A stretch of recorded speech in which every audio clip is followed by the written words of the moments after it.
અહિંસાના માર્ગે ભાવનગરની જનતા, ભાવનગરના યુવાનો અને ભાવનગરના વિદ્યાર્થી દ્વારા શાંતિપૂર્વક પ્રદર્શન કરવામાં આવ્યું છે. જનહિતમાં પ્રદર્શન કરવામાં આવ્યું છે. યુવાનો વિદ્યાર્થીઓ માટે પ્રદર્શન કરવામાં આવ્યું છે. ખાસ કરીને પ્રધાનમંત્રી હોય કે પટ્ટાવાળો હોય, તમામના વિદ્યાર્થીઓ હોય તે એક સરકારી શાળામાં ભણવા જોઈએ. સાથે સાથે દેશના જે શિક્ષણ મંત્રી છે, પ્રધાનમંત્રીની સાથે પ્રધાનમંત્રીએ તેમનું રાજીનામું લેવું પડે. શિક્ષણ મંત્રીનું, ધર્મેન્દ્ર પ્રધાનનું રાજીનામું લેવું પડે.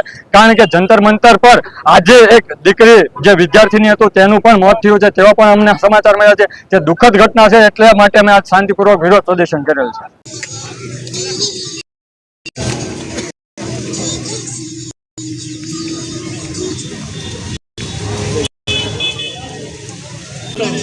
આપણે નીચે આવી જાવ બધા કારણ કે સાહેબ 4:30 નો ટાઈમ છે. હજી તો મીડિયા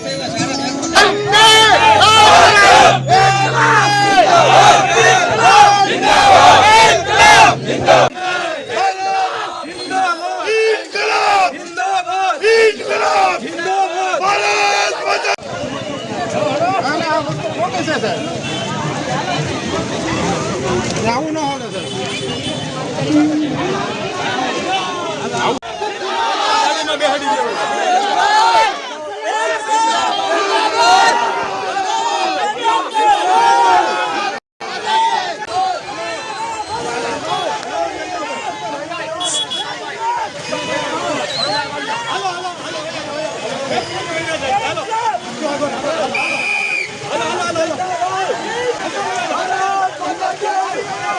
Halo.